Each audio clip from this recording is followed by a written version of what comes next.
Welcome to the Lazy Money Machine, where we show you the easy, no-nonsense way to financial and time freedom.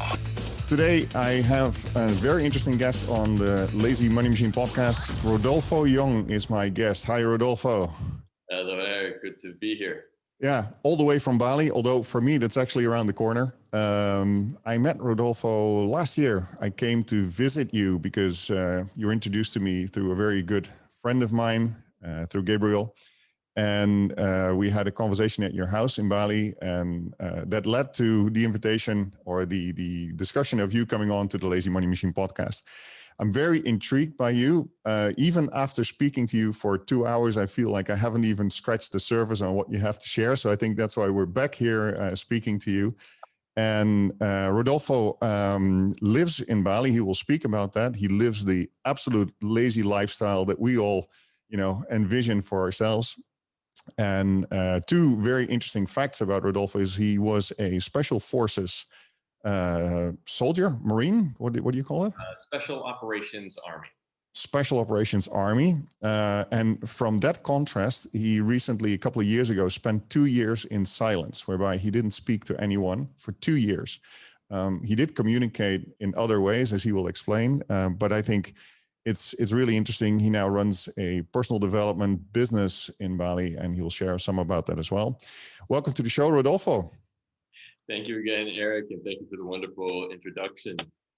Yeah, I've been here in Bali for actually 12 years now, which the time just is flying by. I think I did what a lot of people do when they come out to a place like this, is they go, hey, I'm just coming for a couple of weeks to enjoy a little bit. And then, when you're living a lifestyle that, as you call it, the lazy lifestyle, or I like to just say it's a lifestyle of choice, right? When you're choosing the way you want to live, and you want to live fully in for happiness and passion and purpose, not for a paycheck, then the resources, whether that's money or other resources, come to you. And here in Bali, it's one of the things that probably drew me to stay after that idea of 2 weeks to being here for 12 years now, because you open up possibilities when you get yourself out of the system or the container that you've been in, and the patterns and the routines and the conditioning. So that's probably been one of the biggest things that has been a blessing for me being here in Bali is, it's the vacation lifestyle, but it's my day to day, and it's how I'm not on vacation, I'm living. So in that kind of setting, how do you combine the niceness of the environment and the situation with a internal drive to deliver and create? Yeah, great question. Especially here, it can sometimes be difficult. You'll often find that because of the lack of structure sometimes here, even energetically, the island, it has I want to say a very relaxed mentality, because it is a vacation destination. And so there's a drive that has to be there, and it has to come from a sense of purpose with what you're doing. And a friend of mine actually recently said, he's a business consultant, and I loved how he defined a business, because a lot of times we think of this thing that we're doing to generate income as our business, but that's our job, right? And it's the jobs that we're kind of trying to leave behind. It's the jobs that we're trying to free ourselves from, so that we can live this freedom, wealth lifestyle, right? And the way he defined business, he said, a job is for you to make money. A business is to be of service. The business is there because you want to make an impact on the community that you're in. And I think that's what keeps me driven, is everything that I do, whether it's here or it's online virtually, or when I'm traveling, when we could travel before, was always, how can I make an impact where I'm at? How can I change people's lives? How can I help a business grow? How can I help a person grow? And when I'm thinking of it that way, it's much easier to get up and do something, because I'm not thinking from a place of, I have to do this to pay my bills. It's more, wow, I get to do this and watch the smiles and watch somebody else flourish and watch the community grow. That's amazing. Yeah. So a lot of people want to do this, right? A lot of people want to do what you're doing. Yet very often what I see with coaches or aspiring coaches or people that get into this service-based industry, they struggle to really make it their job, right? So they have the heart and the passion to serve and to help others and to contribute. I mean, that's a really strong human need, contribution to others, obviously, and you have that, written all over you. However, many people are then struggling, well, but I also need to have a bit of the business side combined with this, right? It can't be all for nothing. It can't be all for free. It can't be all out of the goodness of my heart. So how did you combine that? And what would you tell to people that are in that struggling situation? Yeah, so it really, the first thing that has to be done is a shift in the mindset, right? There's some shift in the definitions that we go from job to business, from make money to be of service. But when we say be of service, that doesn't mean sacrifice for service. I think that's what people often do, and that's the mindset that's there. It's like, oh, if I'm gonna do something for others, it must mean I have to take it away from me. I remember when I was in San Diego, California, that's where I grew up, that I had opened a nonprofit holistic community center. And at that time, I had that mentality. I would call it a scarcity mentality, that if I'm being of service, then it has to be a sacrifice. I have to be giving out of my heart and not asking for anything in return. And so as a nonprofit, I lived very well by that name, and I made no profit, no money at all, went like $40,000 or $50,000 in debt. And it didn't work. It collapses, right? It's not a sustainable business model. And that's when I realized, when I looked around at successful nonprofits, they make a lot of profit. They just then use it back into the community. That's actually the definition of a nonprofit, is that all income must get put back into the community or back into the services. So that's a big shift. When you realize that, then you go, okay, wait, so I can flourish. I can also receive when I'm in service. When you have that mentality, then all of a sudden that business you're not struggling, you're not hustling, you're not doing it out of scarcity or desperation. You're doing it from inspiration, not only because of who you're helping and the service that you're offering, but because it does come back to you. You're part of that community. You're part of what is it? They say that when one ship rises, all ships rise, and when the tide rises, I don't know what the saying is, but when the tide rises, all ships rise with it, or something like that, exactly. Right? Yeah. But if you're helping the tides rise, you're also rising with it. And that's the big difference, is you have to be part of what you are offering, meaning you benefit also. For me personally, in personal development, as a coach, having a center here, having a platform online to share these things, I make sure that there is an exchange of value. Now, that doesn't mean that I'm hustling people to be like, okay, I see this actually a lot with new coaches. They will be hustling for a client and keep pushing and pressuring and harassing, be like, yeah, but I really have a valuable service that you could really use. I know it would be valuable to you. It's like, yeah, but they may not need it at that moment. It may not actually, it has value, but maybe not to them right then. That's because it's coming from desperation that the coach is doing that. They're not looking at it as, who can I really give service to? And that's going to be more somebody that sees what you're doing, sees how you're living, similar to this podcast. Like, you're having guests like me come on here to share how we're living and what we're doing, not how we're hustling, not how I'm sure we get into systems of business and things like that and mechanics, but for the most part, you're looking at what's the lifestyle somebody is exemplifying. And when that happens, you draw people that go, hey, how are you doing that? Or how can I find happiness in the way that you have, or a relationship that is fulfilling, or these things. And now you can work with them because there's a desire there. Now, service, I think, is not about going to where you think somebody needs it and pushing it. It's about letting people come to you and being open and showing enough that you have a value that they ask you for that service. Yeah.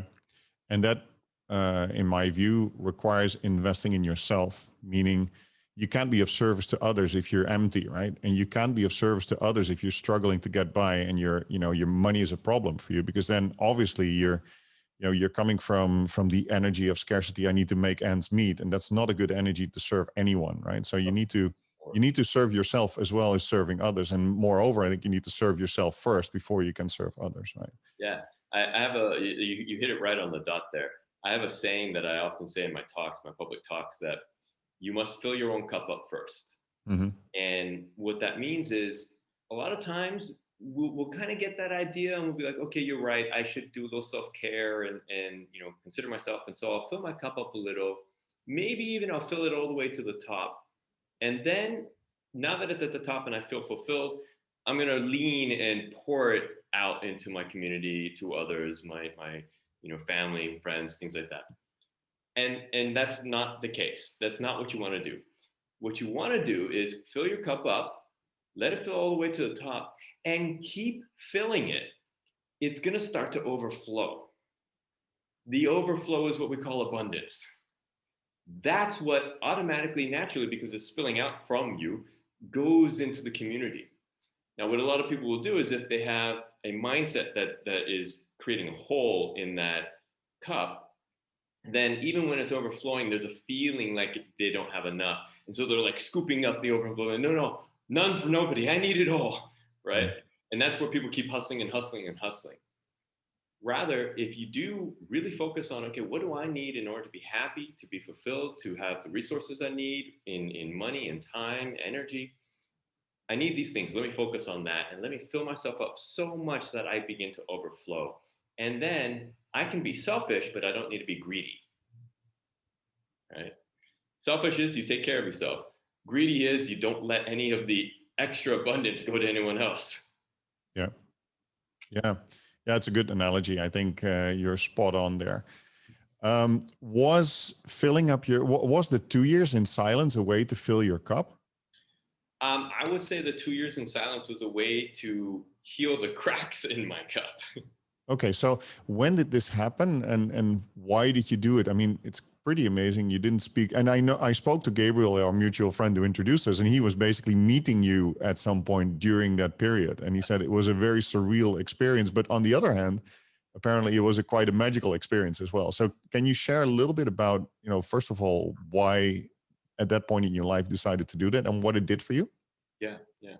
So I went into silence in 2012 for 1 year, and then again in 2016. And so I did 2 separate years. Like 1 year wasn't enough.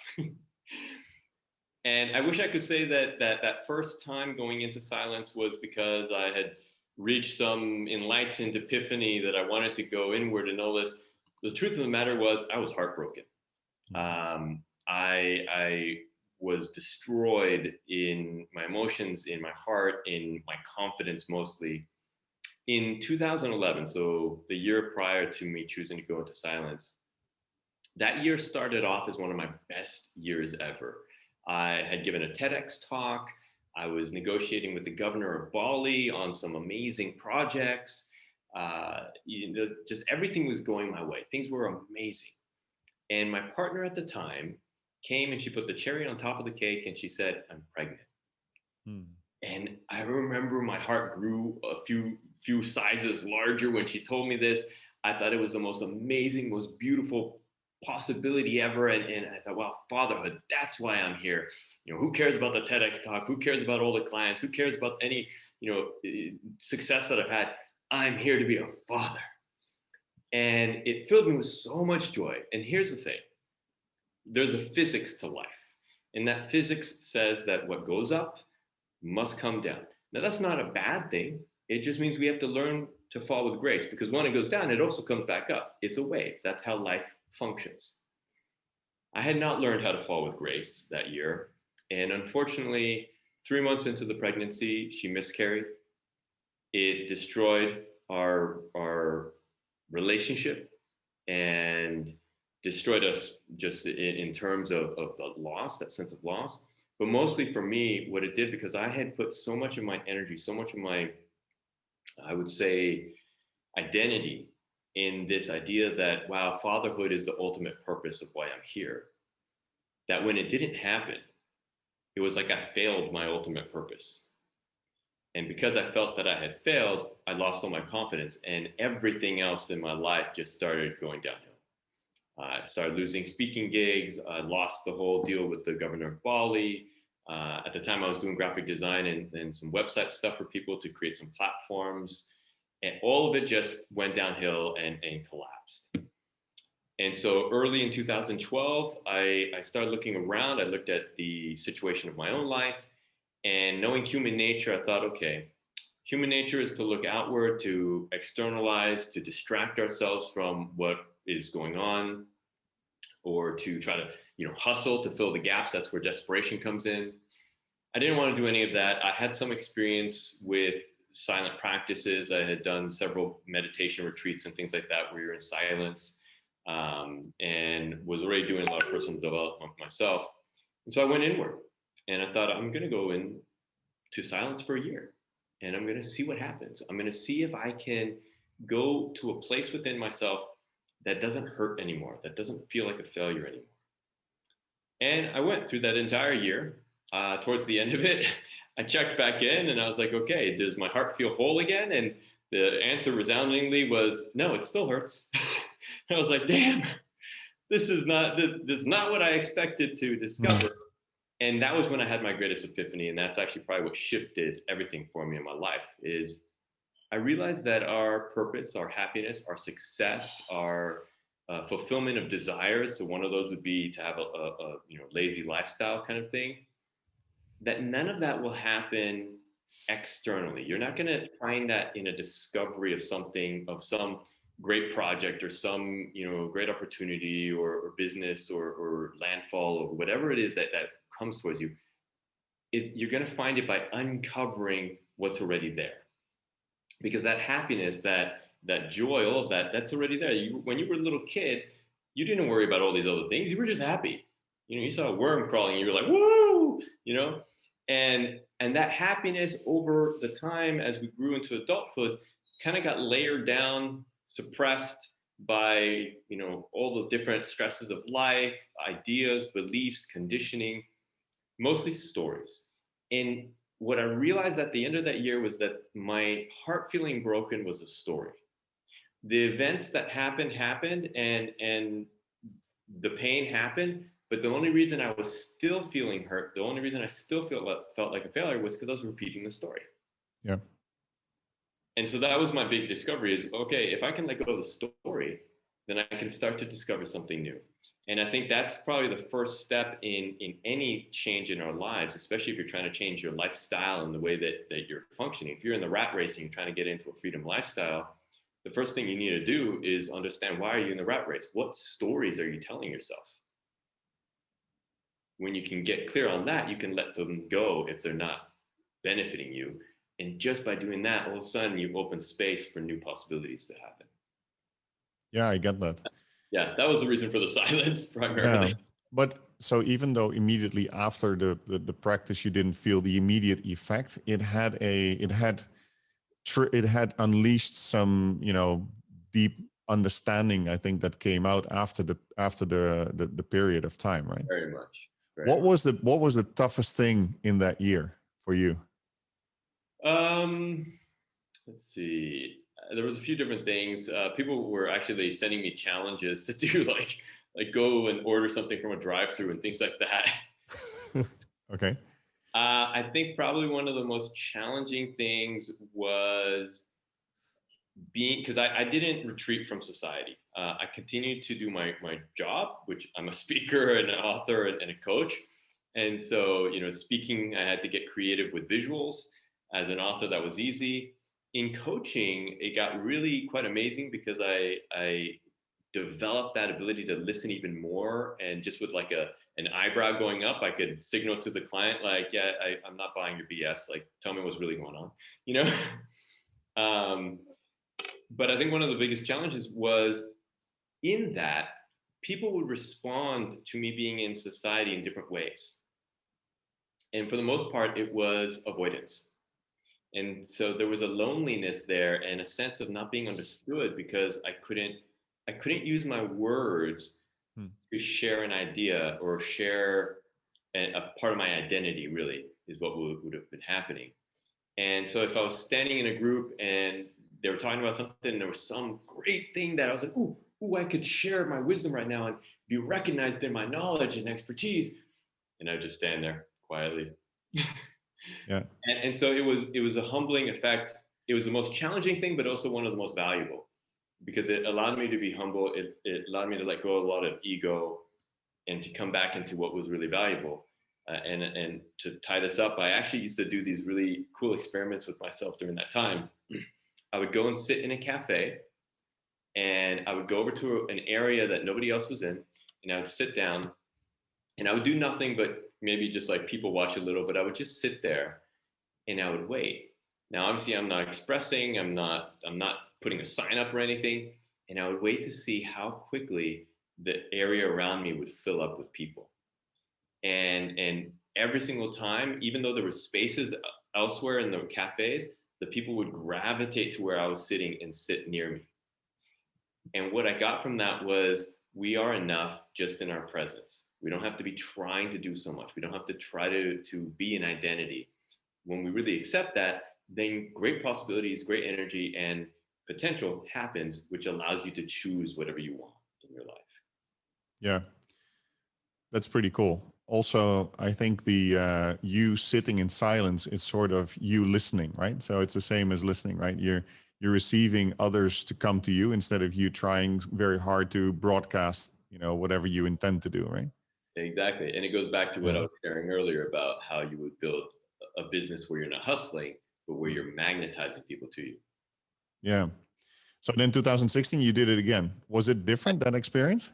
It was very different. I did it again in 2016 because I found that in the year or two between, because so many people identified me as a silent guy, and I came out of that year and I started using sort of that brand and other things to build my businesses and philosophies and my teaching, that I started to realize that I was using my speech to identify more and more who I was, my characteristics, my personality, my success, my all of my identity, and it felt very egotistic, and I didn't like it because I want to be using my voice and my expression and my ability to share in the world, to share value that works, again, to lift all boats, not to just lift my own boat. Yeah.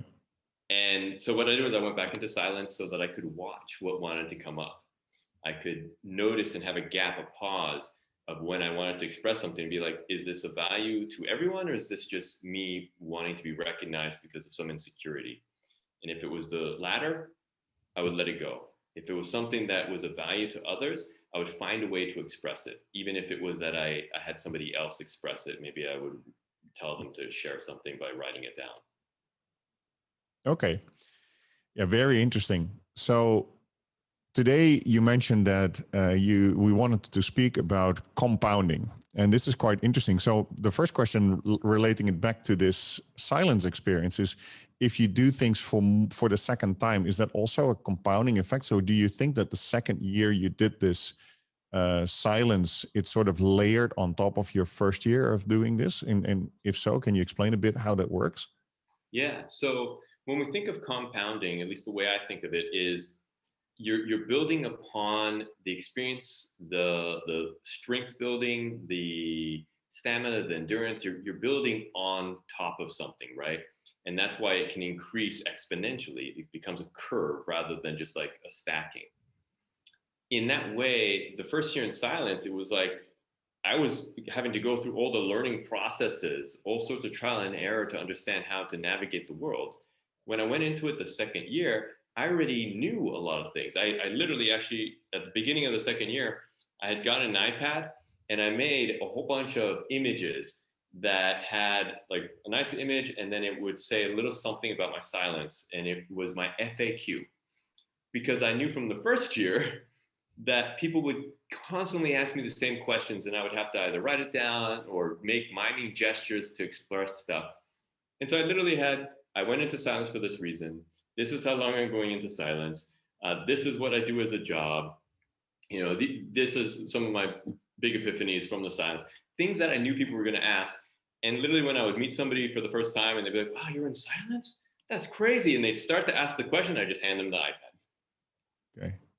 Right. So we learn from those past experiences, and that's what creates that compounding thing, because then I could be more prepared and I could be more efficient with what I was doing. Mm. So compounding is a very generic term. Of course, it gets used in various areas. Obviously, in property, it gets used, but I mean, that's not so much what we're going to talk about today. If I interpret the word compounding, it's sort of fix and improve, right? Reflect, fix, and improve. So if and it's sort of a long-term vision, which we also have in investing in things. But when we spoke about it before started recording, I was starting to think. I think for me, what compounding is that it's very easy to shoot off in different directions if you think something's not working. And for me, that's like one of my Achilles heels, right? That's my weak point. I tend to write things off quite quickly, and then I shoot into a different direction. Now, if you do that, you have to start from scratch every time. Yeah. However, if you reflect and look back and see what wasn't working, but what's still there, and you sort of build on top of that, that's a lot easier. So maybe as an example for me, the first thing I did when I started doing property was build my own house. So I built my own house here in Jakarta, and then I thought, I enjoy this. What I didn't realize is I got to understand a lot of things, right? First of all, the process. I understood, how you can build something properly, etc. I started getting contacts to do it. And then I decided, okay, if I want to compound or build on this, maybe I can build it for other people, which is what I started doing. And then maybe I could do it in a different country. And then I went to the UK and started investing there. That's a very simplistic way for me to explain that. But it goes, for me, it goes much deeper, I think. It's sometimes going back and looking at what are your strengths, or what are the things that you've been proven to be very good at.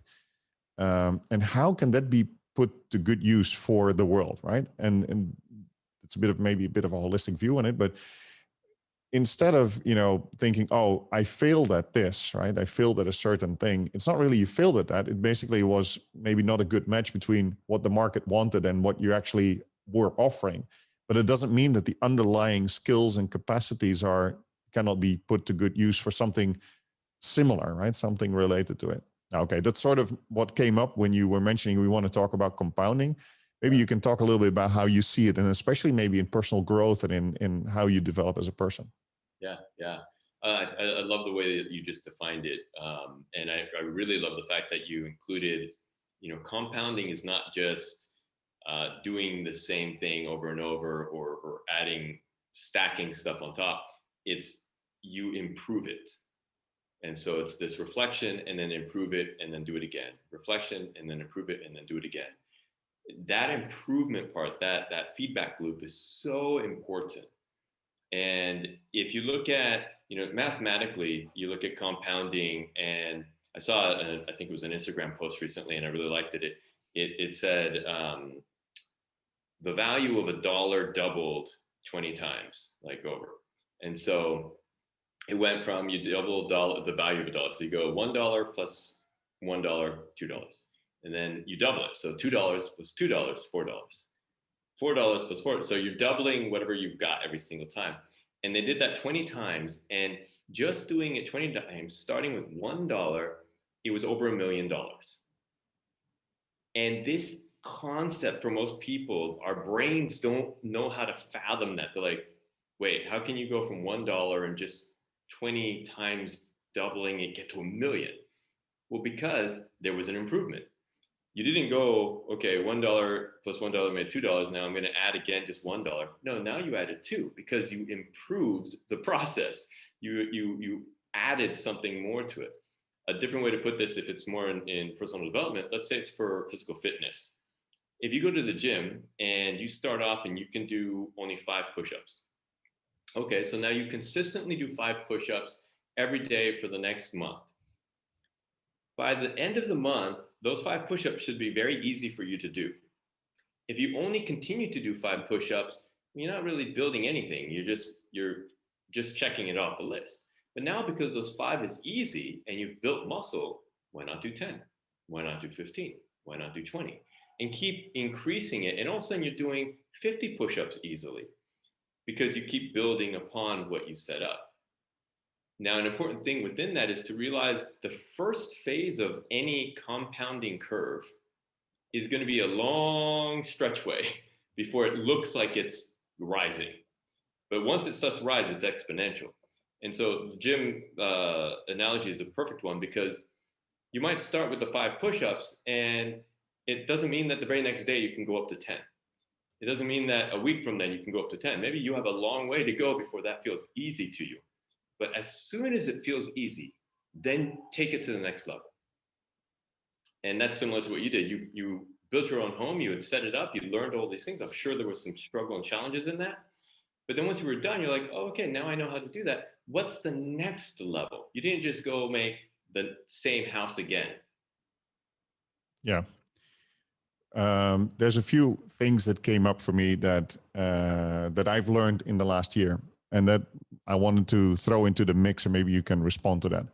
So the first thing is that if you believe that this compounding is beneficial for you in your life, then you'll have to adopt perseverance. You'll have to adopt a mindset that, you know, I'm going to keep going, and the you know, as you were explaining, right, the river's going to go up and down, or the tide's going to go up and down.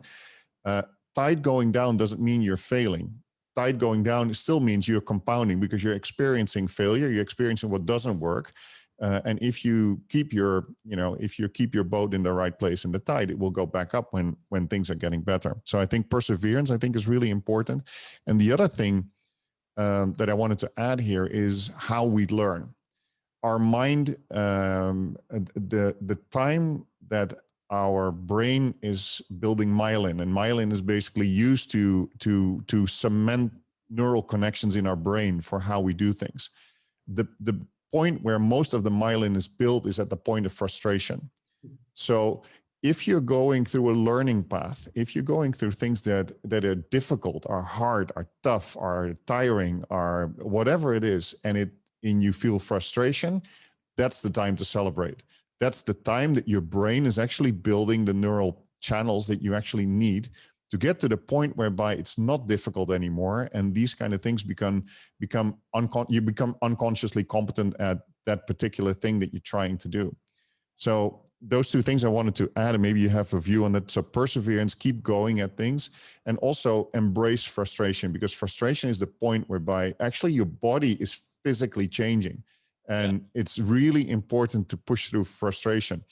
I had, like you were talking physical fitness. I mean, I try to swim a kilometer, you know, as much as I can every day. The first time, that's 32 and a half laps in my pool of 16 meters. I hope I calculated that correctly. So the first time I did, you know, 10 laps of breaststroke, where like I was exhausted, right?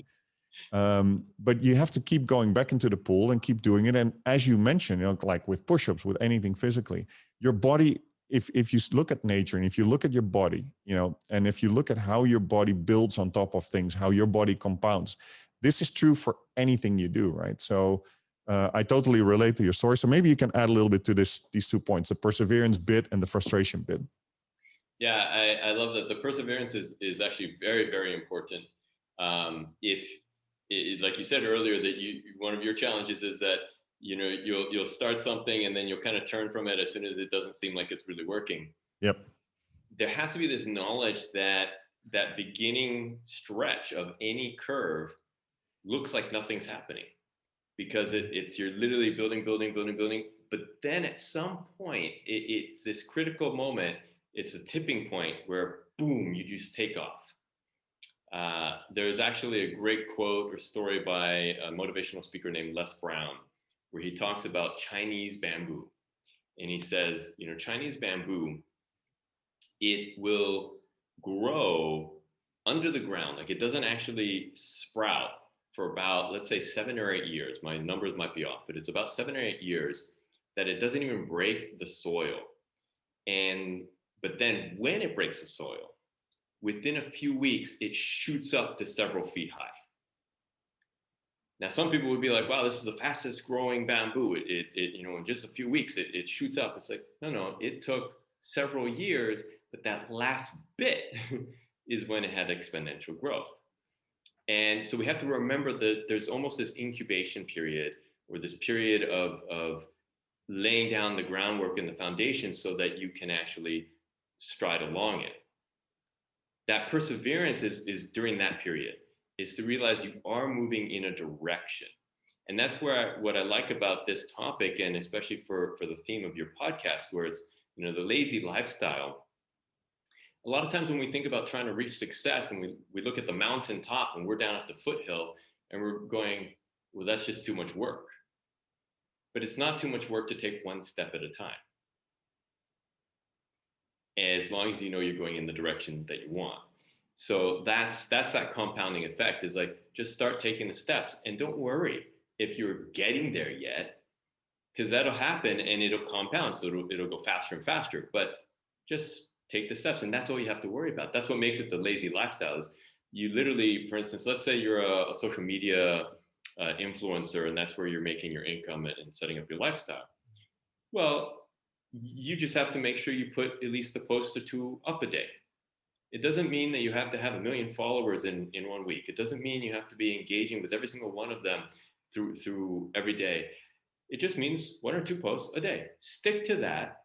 And then, as that builds, the consistency of that habit is building followers, and the followers start to be the compounding effect. You might start with 10, and then it comes to 20, and those 20 now are talking to other people. So now it becomes 50, and those 50 talk to more people. Now it's 1,000. It compounds. Right.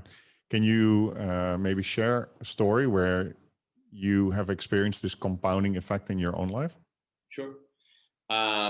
So here, this is an interesting one, because it talks more about the idea of making the choices that get you on a positive curve. So you want that compounding to go this way, because compounding also works this way. If you're every single morning hitting the snooze bar or eating junk food or something like that, you're on one of these curves, right? There is going to be a compounding effect to your health, a compounding effect to the productivity that you have, things like that. Well, a few years back, my fiance and I, we were traveling around. We were trying to decide whether we were going to stay in Bali or we were going to settle down somewhere else. And as we were doing it, we were going through most of our savings, and I wasn't working at the time because we were traveling, and I wanted to settle down before I got back into my stuff. And so because of it, the money was going like this, right? And we found ourselves in Cancun, Mexico. And through happen chance, ended up getting offered a job to look over a 5-bedroom villa on the beachfront in Cancun, and essentially manage it, do some marketing for it, and do some other things. And so it seems like a dream job. We're like, okay, great, we'll do that.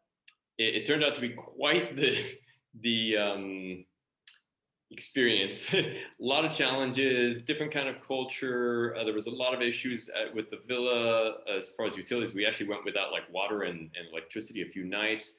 It was pretty bad. And we were getting paid very, very, very little to be there, because it was partly a compensation of the housing and also commissions off of guests once we started bringing in guests. And my fiance kept asking me, she's like, why are we doing this? Like, you have so much knowledge and so much more that you can give somewhere else. Why are we doing this thing for so little money? We're worth more than this. And she was correct. But the fact was, our curve had been doing this. Yep. Now, even though we were just making a little bit, it was now doing this. Mm-hmm. And as we were there for, I guess, 2 months. And those 2 months were like, and finally it raised a little bit. And then the last guests, or actually they didn't even stay there, they came through and met us, happened to be producers for a television show where they were doing a documentary on cancer patients and alternative methods and things that actually were much more aligned to the kind of coaching and emotional release work that I was doing. They talked to us about the villa, but then heard that we were living the lifestyle they were trying to teach these participants of the documentary. Like, you've got to come on the show. So all of a sudden it went from making very little, but going in the direction we wanted, to exponential growth, to suddenly we were on national TV in a documentary. Yes. Which then led to me getting a client of one of those participants of the documentary became a client of mine in Australia, which had led me back towards Bali, and thousands of dollars worth in new clients and sessions and other things. So all of this was just, it was this snowball effect of it going. Yeah. Yeah. Good story. And um, it's very tough to recognize that you're on the flattening part of the down curve and the slightly increasing path of the up curve, right? Exactly. Um, and I think you're right, and I think it's staying the course. If you know, if your gut feel, if your intuition, if your spiritual north is there, to keep going, right? Because um, you can only really judge the curve going up by the curve going really up, right? So Yeah. yeah, Yeah. very, Sorry, I recently gave a talk on the power of consistency. And one yes, of the things that came through that was one of the reasons most people don't stay consistent is because they're not focused on the process, they're focused on the goal. So, for instance, if somebody's focused on that freedom lifestyle, which is the mountaintop, and they keep looking at that, and then they're not seeing it, then they're going to shift and not believe that they're on the right track. Um, but if you're focused on the process, then you go, okay, I know that if I'm doing this every day, if I'm making a certain number of sales calls, if I'm posting a certain amount of media and content, if I'm writing a certain amount of articles, whatever it is, if I know I do that every single day, I know that's building me toward what I want, even if I can't see the result yet. And that's the point, is know the direction. Like, you use the goal to set your direction, to set your compass, and then forget about it. Now you're facing the right way, just keep doing things to move in that direction and focus just on the process. That's what helps create persistence and consistency.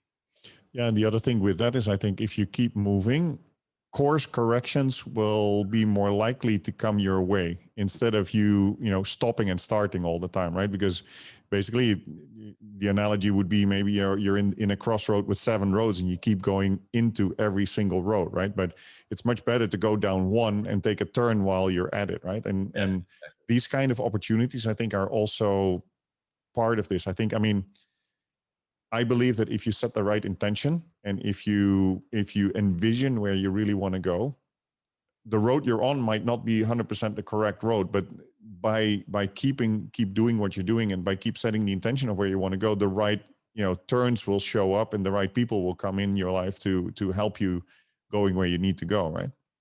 Very true. So yeah, that's very good. So you're now back in Bali. It's been almost a year of desperate situation over there in terms of tourism, obviously, because we're recording this in beginning 2021, and we've had a year of COVID killing the tourism in Bali. Can you still stay positive in that kind of an environment? Yeah, it's actually very interesting. It's one of the things I love about the Balinese is, probably within just a few weeks of lockdowns and things of last year, the most marked thing that I noticed around me wasn't the Balinese panicking. Expatriates were panicking, Westerners were panicking, but the Balinese were just kind of chill. And also, you saw more kites up in the sky. You started seeing more Balinese on pedal bikes, getting fitness in.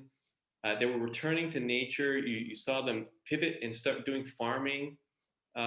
It was like they kind of, it was that course correction. They're like, okay, so that's what's happening now. Okay, we're here now. And they started to do that. Now, those that held on and weren't willing to make that shift, essentially get the feedback and then improve what they were doing, um, they're the ones that are still suffering because they're just waiting. They're kind of at that crossroads being like, well, I don't know which way to go yet, so I'm just going to wait until my choices are taken away and I have to go a certain way. So actually, for the most part here, I think people have continued to flourish. There are definitely areas within the tourism industry that were very dependent on that, like hotels and things like that, and those that worked at hotels, um, that have been hurt. As far as the local economy, I think, or not the economy, but the people, I think they've shifted well enough in most respects.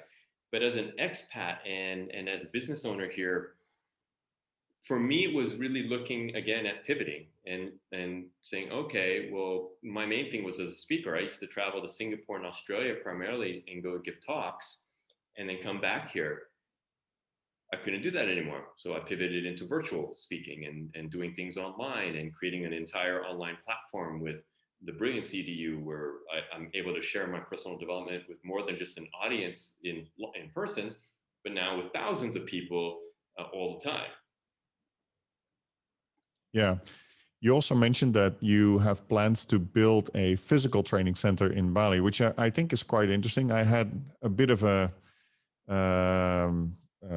try with building personal development courses here in Indonesia for Indonesians. I found that very, very challenging. Again, looking at it now after our discussion today, maybe it was a lot about something I had to try and keep compounding on top of it, right? But selling personal growth and personal development to Indonesians is not so straightforward in my personal view. But you're building a center, or you're going to build a center there. Tell me a little bit about that. What's the center going to be about, and what are you going to do there? Yeah, so the primary premise of the center is an idea that I had actually around 2019 or early 2020, and then it just has been delayed because of everything. Mm-hmm. And it was the idea that, you know, the online space and the amount of personal development resources and content and courses and all that, which has now probably 10 times in its amount, there was so much already, and there was so much information overload for people. And what I felt was missing was the community base, or at least some accountability, so that people would actually have the compounding effect of a practice, or a compounding effect of certain habits and wisdom and knowledge and mindsets. Because if you're just changing all the time because there's so many different things, you don't get anywhere. And that's where you get the workshop junkies, and you get people that you know, just downloading ebook after ebook and course after course, and half of them they never even start, because they're desperately trying to find something to stick to, but then not sticking to it. So the idea of having a physical space was to create more accountability through community, to have people actually gather together to go through these courses. The content would still be and will still be the online information, because while there are teachers here and people can do that, I like the idea that we can have something that's online and it gives us a huge breadth of content to look at, and then take that and say, okay, now how do we as a small group physically go through this together and keep each other accountable, have like accountability partners with somebody. It can be even as small as just two people that are doing the same course, but because it's kind of the difference of, if you do an immersion or retreat or a physical training, like a 3-day seminar training, you're going to be 100% there. You're going to get a lot out of it.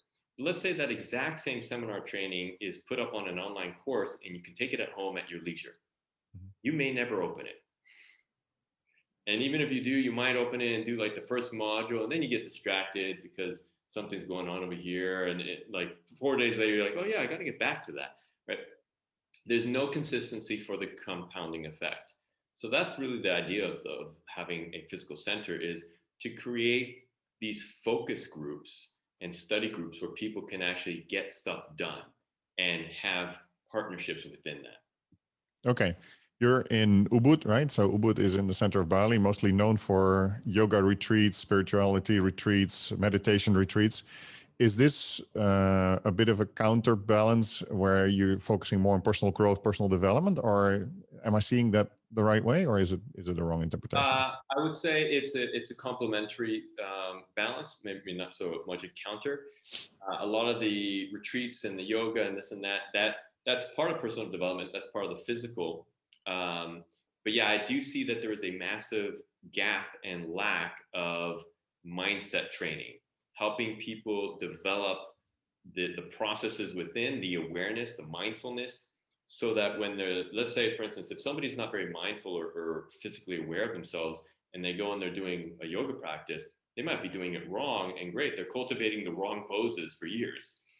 Whereas you get somebody to get very aware of their own body or aware of their thought processes and things like that, they go and do a physical practice, and it's going to be remarkably different. Yeah. So I'm filling a gap that I have found here and in most places. Like, really, the mindset and that personal development of yourself should come before the skills training, before the launching of things. Like, one should know what they're standing in before they go forth. Yes. So this will require your clients or people that want to go there to come to Bali. So is this like preparation for when travel is open again? So you're now using this time to really establish it. Is that what you're doing? That's exactly the case. I imagine that it'll be about a year before we're back to some usual averages of the tourism that was here before. There is still a large community here, so I know that there's enough business to do some things. And the beauty of actually one of the things I'm doing with the physical center is I'm keeping the memberships there, or the people that are coming into study groups, very small. It'll be between 5 people to 50 people within a group, or really 5 people within a group, 50 people within memberships for the center itself, because I think that's how you create a real community. You get past that level, or technically I think the number is 100 to 150. You get past that and you can't relate to people anymore. It's too big. So I want to actually keep things very focused, and that will simply mean that there may be 50 people that belong to a study group about wealth management, and 50 people that belong to a study group about breath work, and this kind of thing, that they can stay focused and actually really develop friendships and hopefully lifelong connections, rather than just, hey, I came and I learned something, and there was a funny guy that sat across the room from me, right? I want people to actually create a lifestyle, not just learn something and then go and try to utilize it. Yeah. Beautiful. I hope you're going to be very, very successful at that. Can't wait to come and help you teach some things there, maybe. Who knows? If people want to reach out to you, Rodolfo, how can they find you? A few different places. Mostly Instagram these days is what I'm building as a place to communicate with people. You can find me under Rodolfo_Young, or just my website, rodolfoyoung.com. And if you want to look into some of the personal development stuff that I'm sharing, then you would want to go to brillianceedu.com. Brillianceedu.com and rodolfoyoung.com. Okay, great. Rodolfo, thank you so much for taking the time today to speak to me. And I'm so glad that, it's been such a long time that we had a guest on our podcast, and really excited that, we connected and we got you to come on. I'm sure there's a lot more things we can share and talk about. And who knows, we might do that in another episode when your center is up and we have some, the first compounding effects of you building your center, and see what happens there.